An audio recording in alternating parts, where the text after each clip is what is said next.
Welcome back to city news. All India super star Krishna Mahesh Babu fans association Tenali వారి ఆధ్వర్యంలో VSR college ఎదురు main రోడ్డుపై super star Krishna కాంస్య విగ్రహాన్ని ఏర్పాటు చేశారు. మంత్రి నాదెళ్ల మనోహర్, మాజీ మంత్రి ఆలపాటి రాజేంద్ర ప్రసాద్, ఘట్టమనేని ఆదిశేషగిరిరావు, మాజీ ఎమ్మెల్యే గోగినేని ఉమా, మాజీ మహిళా కమిషన్ చైర్పర్సన్ నన్నపనేని రాజ్యకుమారిలు పాల్గొని సూపర్ స్టార్ కృష్ణ విగ్రహాన్ని ఆవిష్కరించారు. తెనాలి ప్రాంతానికి కీర్తిని తీసుకొచ్చిన సూపర్ స్టార్ కృష్ణ విగ్రహాన్ని తెనాలిలో ఏర్పాటు చేసుకోవడం తెనాలికి ఒక మైలురాయిగా నిలుస్తుందన్నారు. 50 సంవత్సరాల పాటు విలువలతో కూడిన సినీ ప్రస్థానం సూపర్ స్టార్ కృష్ణకి దక్కిందన్నారు. ఎవరు ఊహించిన విధంగా సినీ పరిశ్రమలో నూతన సాంకేతిక పరిజ్ఞానాన్ని తీసుకొచ్చి తెలుగు జాతి గర్వపడేలా అనేక కార్యక్రమాలు చేపట్టారని అన్నారు. ప్రజా జీవితంలో కూడా సూపర్ స్టార్ కృష్ణ ఎదిగిన తీరు ప్రతి ఒక్కరికి ఆదర్శమన్నారు.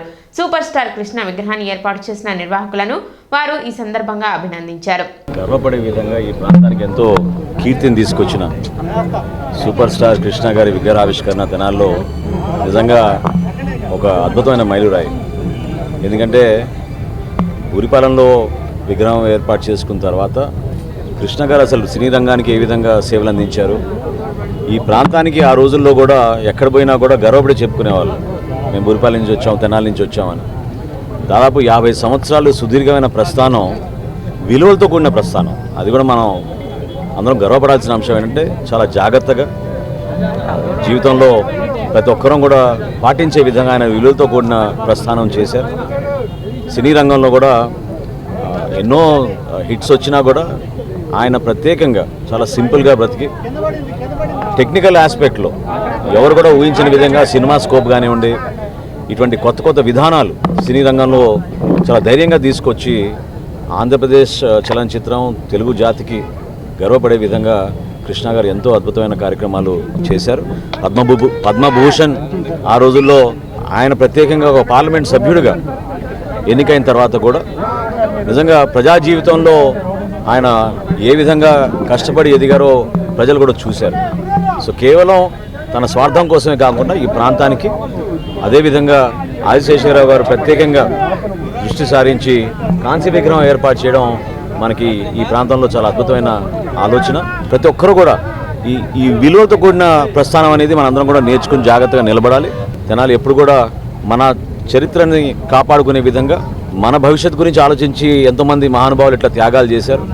వాళ్ళని గుర్తించుకోవడానికి మనం ఖచ్చితంగా ఇటువంటి ఆలోచనలతోటి చక్కగా నిర్ణయాలు తీసుకుని ముందుకెళ్ళి మన ప్రాంతాన్ని అభివృద్ధి చేసుకుందాం అనే సందర్భంగా మరొకసారి తెలుపుకుంటూ సూపర్ స్టార్ కృష్ణ గారి కాంస్య విగ్రహాన్ని ఈనాడు కృష్ణ గారి ఫ్యాన్స్ కానీ పెద్దలు ఆదిశేషగిరిరావు గారి చేతుల మీదుగా ఈ కార్యక్రమాన్ని ఏర్పాటు చేసినందుకు ప్రత్యేకంగా అభినందిస్తున్నాను.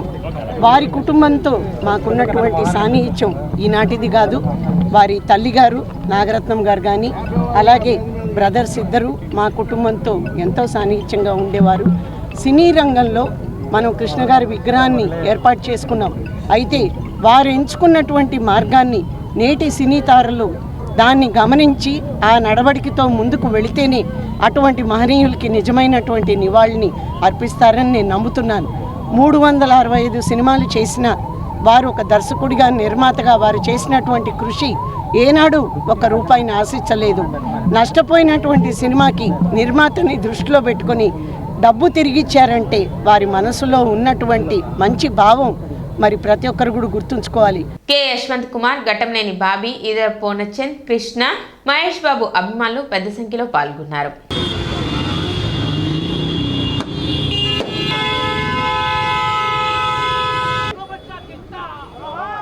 సూపర్ స్టార్ కృష్ణ దైవం కృష్ణ గారు జోహార్ సూపర్ స్టార్. మాజీ మంత్రివర్యులు నన్నపనేని రాజకుమారి గారికి స్వాగతం.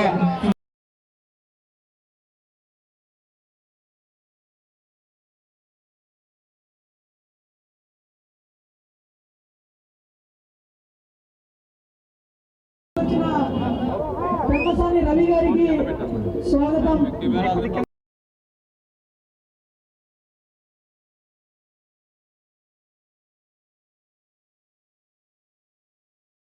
చలనచిత్ర పరిశ్రమలో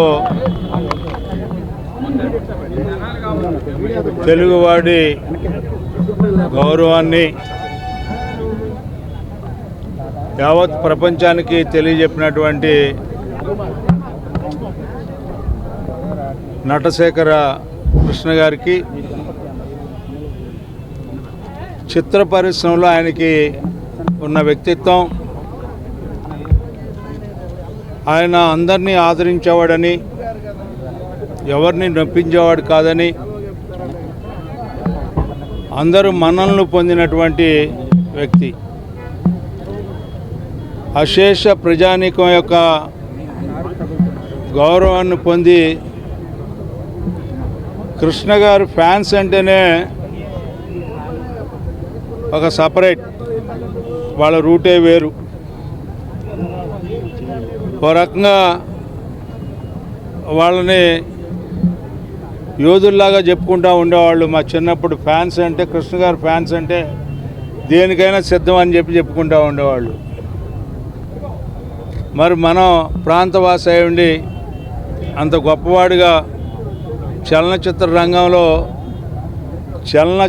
రంగం ఉన్నంతకాలం కృష్ణ గారు ప్రజల గుండెల్లో ఉన్న మనిషి. ఆయన పేరు చిరకాలం ఉంటుంది అని చెప్పి ఆయన విగ్రహాన్ని ఈ రోజున వారి తమ్ముడు గారైనటువంటి ఆశీష్ గారు, అదేవిధంగా ఈనాటి మంత్రివర్యులు పౌరశాఖ మార్చులు మనోహర్ గారు, అదేవిధంగా మన కేంద్ర మంత్రివర్యులు లేకపోయినా వారి తమ్ముడు పెమ్మసాని రవిబాబు గారు, ఈ రోజున గోగినేని ఉమ్మ గారు, అదేవిధంగా మన మాజీ మంత్రిని నన్నపనేని రాజకుమార్ గారు, వీరందరూ కూడా ఈ కార్యక్రమానికి హాజరవటం, వీరందరి సమక్షంలో మన ప్రాంతంలో ఆయన విగ్రహాన్ని ఆవిష్కరించుకోవటం. మరి అంతకుముందుల బుర్రిపాలెం వరకే విగ్రహం ఉండేది. ఈ రోజున మన పట్టణంలో ఈ రకంగా ఈ విగ్రహాన్ని ఆవిష్కరించుకోవటం అనేది చాలా గొప్ప విషయం. ఫ్యాన్స్ అసోసియేషన్ తరఫున, తెనాలి ప్రజల తరఫున వారందరికీ పేరు పేరున కృతజ్ఞతలు తెలుపుకుంటున్నాను. మేము ముగ్గురు అన్నదమ్ములం ఇక్కడ తాలూకా హై స్కూల్లో చదువుకున్న రోజుల నుంచి కూడా వీధిన ఇక్కడ ఉన్న రాజకీయ నాయకులతో కానీ, పూర్వ ప్రముఖులతో కానీ అందరితోనూ సన్నిహిత సంబంధాలు ఉన్నాయి. ఈ ప్రాంతం ఆంధ్ర ప్యారిస్ అని రావడానికి ముఖ్య కారణం ఈ 3 కాలువలు. ప్యారిస్లో ఉంటాయి ఇట్లాంటి 3 కాలువలు, అలాంటిది ప్రపంచంలో తెనాల్లోనే ఉన్నాయి 3 కాలువలు. ఒకటి నావిగేషన్ కెనాల్ కానీ, పంట కాలువలు అటు ఇటు కానీ. అలానే నాకు చాలా అనుబంధం ఉంది. చిన్నప్పుడు పుట్టినప్పటి నుంచి ప్రతి వీధితో కానీ, ఇక్కడ ఉన్న అందరి ప్రముఖులతో కానీ, వారి కుటుంబాలతో కానీ, పార్టీలు వేరైనా ఆలపాటి వెంకటరామయ్య గారు కానీ, రావి అమ్మాయి గారు కానీ, నన్నపనేని వెంకటరావు కానీ, ఆనాటి నుంచి ఈనాటి వరకు ముఖ్యమంత్రులు చేసిన వాళ్ళు ఉన్నారు, మంత్రులు చేసిన వాళ్ళు ఉన్నారు, ఎమ్మెల్యేలు చేసిన వాళ్ళు ఉన్నారు. అందరి అభివృద్ధికి ఒక ఎత్తు, ఇవాళ మనోహర్ గారు చేస్తున్నది ఇంకొక ఎత్తు. ఈ 5 సంవత్సరాల్లో ఇంకా బ్రహ్మాండంగా చేయాలని ఆశిస్తున్నాను. అభిమానులందరికీ పేరు పేరున ఇంత కార్యక్రమం ఘనంగా చేస్తున్నందుకు వారందరికీ ప్రత్యేక ధన్యవాదాలు. పట్టణంలో జరుగుతున్న ధనుర్మాస మహోత్సవాలు వైభవంగా కొనసాగుతున్నాయి. శ్రీ శరణాగతి గోష్ఠి ట్రస్ట్ ఆధ్వర్యంలో నరేంద్ర రామానుజ దాసస్వామి ప్రత్యక్ష పర్యవేక్షణలో జరుగుతున్న ఈ వేడుకల్లో భాగంగా గోదాదేవి 28వ పాసురాన్ని ద్రవిడ భాషల్లో స్తుతించారు. ఈ సందర్భంగా పెండ్లి కుమార్ని ఉత్సవం వైభవంగా నిర్వహించారు. వేణిగల్ల గోపాలరావు, తన్నీరు లీలారుణ, ఫణికుమార్, వెలివేల రమేష్ బాబు మరియు జయప్రకాష్ నగర్, సోమసుందర్పాలెం, మారిస్పేట ప్రాంత ప్రజలు గోదాదేవికి సారి సమర్పించారు. ప్రియదర్శిని ఇంజనీరింగ్ కాలేజ్ అధినేత చందు రామారావు, విజయలక్ష్మి దంపతులు పూజా కార్యక్రమాల్లో పాల్గొన్నారు. సోమవారం గోదా రంగనాథుల కళ్యాణం నిర్వహించడం జరుగుతుందని, భక్తులు విశేష సంఖ్యలో పాల్గొనాలని నిర్వాహకులు కోరారు. ఈ సందర్భంగా అన్నప్రసాద వితరణ చేశారు. భక్తులు అధిక సంఖ్యలో పాల్గొన్నారు.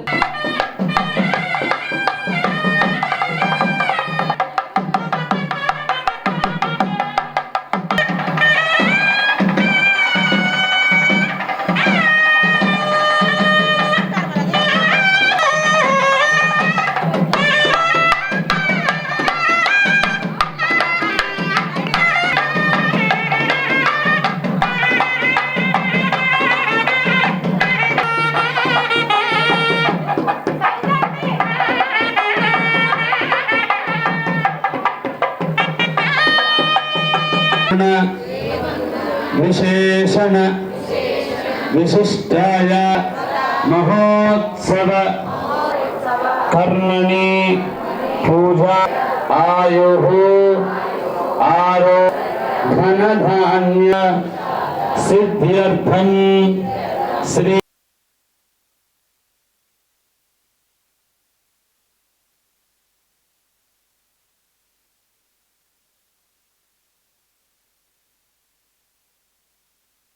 మన శరణాగతి గోష్ఠి ట్రస్ట్ ఆధ్వర్యంలో ధనుర్మాస వ్రత మహోత్సవాలు అత్యంత వైభవోపేతంగా జరుగుతున్నాయి.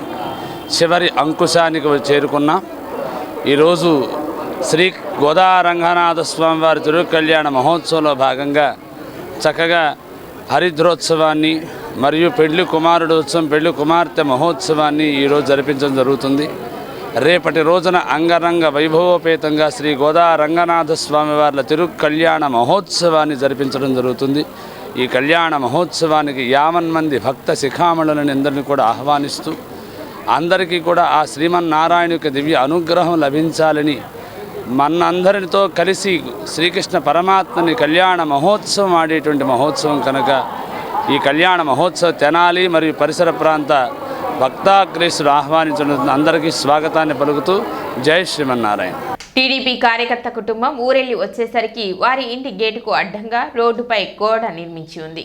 వైసీపీ ఎంపీటీసీ సభ్యుడు షేక్ సిలార్ జానీ బాషా, వైసీపీ యువజన నాయకుడు షేక్ అలీముద్దీన్ కలిసి ఈ దారుణానికి పాల్పడ్డారని బాధితుడైన టీడీపీ కార్యకర్త నీటి సంఘం మెంబర్ షేక్ అక్బర్ వలి ఆరోపిస్తున్నారు. నందివెలుగు గ్రామానికి చెందిన అక్బర్ వలి కుటుంబం 2 రోజుల క్రితం పెళ్లికి ఊరెళ్లగా శనివారం తిరిగి గ్రామానికి వచ్చేసరికి ఇంటికి అడ్డుగా గోడ నిర్మించి ఉంది. అది చూసిన అక్బర్ వలి అధికారుల దృష్టికి తీసుకువెళ్లిన క్రమంలో సెలవులు రావడంతో టీడీపీ నాయకుల దృష్టికి తీసుకువెళ్లారు. టీడీపీ నాయకులు కార్యకర్తలు పరిశీలించి అధికారుల దృష్టికి తీసుకువెళ్లారు. నీటి సంఘం మెంబర్ షేక్ అక్బర్ వలి మాట్లాడుతూ టీడీపీ కార్యకర్తను కాబట్టే వైసీపీ నాయకులు తనపై కక్షపూరితంగా వ్యవహరిస్తున్నారని 2020లో తమ తండ్రి రాసి ఇవ్వటంతో ఇల్లు కట్టుకోవడం జరిగిందని, నేను ఇల్లు కట్టకముందే పంచాయతీ రోడ్డు వేసి ఉన్నదని, గతంలో కూడా తనను ఇలాగే వేధింపులకు గురి చేశారని పంచాయతీ సిబ్బందికి దృష్టికి తీసుకెళ్లానని, గత నెలలో నీటి సంఘం మెంబర్గా నియమించిన తర్వాత వేధింపులు ఎక్కువ అయ్యాయని, నేను ఇంట్లో లేని సమయంలో తన గేటుకి అడ్డంగా గోడ కట్టారని తెలిసి ఇంటికి వచ్చి చూసేసరికి మొత్తం గోడ కట్టి ఉందని, వైసీపీ నాయకులు తనను తీవ్రంగా వేధిస్తున్నారని కన్నీటి పర్యంతం అయ్యారు. కక్షపూరితంగా వ్యవహరించి నా ఇంటిలో నుంచి బయటకు వెళ్లకుండా ఇంటి గేటు ఎదురు గోడ నిర్మించారు. అది పంచాయతీ బజారు. ఆ పంచాయతీ బజార్ 1994 నుంచి ఉంది. మేము ఈ స్థలం 1986లో మా నాన్నగారు తీస్తున్నారు. తర్వాత నాకు 2020లో రాసి ఇచ్చారు. రాసిచ్చిన తర్వాత నేను ఇల్లు కట్టుకున్నాను. 3-4 సంవత్సరాల నుంచి ఇంట్లో ఉంటున్నాను. అప్పటి నుంచి నా మీద గత ప్రభుత్వ హయాంలో కూడా ఇలాంటి అరాచకాలు జరిగినాయి. నేను పంచాయతీలో కంప్లైంట్ ఇచ్చాను, కానీ దాని గురించి ఏ విధంగా సానుకూల పరిష్కారం నాకు కుదరలేదు. ఇప్పుడు నేను టీడీపీ కార్యకర్త కాబట్టి, నీటి సంఘాల నెంబర్ కాబట్టి నా మీద విషపూరిత ఇలాంటి చర్యలు పాల్పడ్డారు. నేను దీనికి కూడా నేను అంతకుముందు నేను ఇంట్లో ఉండేవాళ్ళను, అప్పుడు ఏమేం జరగలేదు. నేను మొన్న పెళ్లి సందర్భంగా గురువారం నాడు సత్తెనపల్లి వెళ్ళాను. వచ్చేసరికి ఈ విధంగా చేసి ఉంది. దాని గురించి నేను దిగ్భ్రాంతికి లోనయ్యి మా కార్యకర్తలు అందరినీ చెప్పి ఈ విషయాన్ని మీడియా ద్వారా అందరికి తెలియజేశాను. దీనికి మీరే పరిష్కారం చేస్తారని నేను ఆశిస్తున్నాను. TDP state civil supply director Koteswararao మాట్లాడుతూ, గత 5 ఏళ్లుగా వైసీపీ ప్రభుత్వంలో నరకం అనుభవించాము. ఇప్పుడు కూడా వైసీపీ నాయకుల తీరు అదే పరిస్థితి ఉందని, ఇంటికి అడ్డుగా గోడ కడితే ఇంట్లో నుండి బయటకు ఎలా వెళ్తారని ఆగ్రహం వ్యక్తం చేశారు. ఇంట్లో ఎవరూ లేని సమయంలో ఇంటికి అడ్డుగా గోడ ఎలా కడతారు? టీడీపీ కార్యకర్త కాబట్టి ఇంత దారుణానికి వడికడతారా? అధికారులు స్పందించి రోడ్డు తొలగించని పక్షంలో తాము చేయాల్సింది చేస్తామని, తమ సహనాన్ని పరీక్షించవద్దని హెచ్చరించారు. ఈరోజు నందివేలు గ్రామంలో అక్బర్ వలి ఇంటి దగ్గర జరిగినటువంటి అతను ఇల్లు నిర్మించుకున్న ఇంటికి ఎప్పటి నుంచో ఉన్న పంచాయతీ హక్కులు కాదని వాళ్ళకి లేవని చెప్పి దారుణంగా గేటుకి అడ్డంగా గోడ నిర్మించడం జరిగింది. ఇదే విషయం పోలీస్ డిపార్ట్మెంట్ వారికి పంచాయతీ వారికి తెలియజేయడం జరిగింది. ఇమీడియట్లీగా వాళ్ళు తగు చర్యలు తీసుకుని గోడ ఇమీడియట్లీగా రిమూవ్ చేయకపోతే కనుక తర్వాత పరిణామాలు వేరుగా ఉంటాయని చెప్పి పార్టీ క్యాడర్ కనుక అన్ని విషయాలు సర్దుపోయేది కాదు. గత 5 సంవత్సరాలు అనుభవించిన చాలు. ఇప్పుడు కూడా ఈ పరిస్థితులు కనుక ఎదురైతే కనుక తర్వాత పరిణామాలు వేరుగా ఉంటాయి. ఇప్పుడు చిన్న విరామం.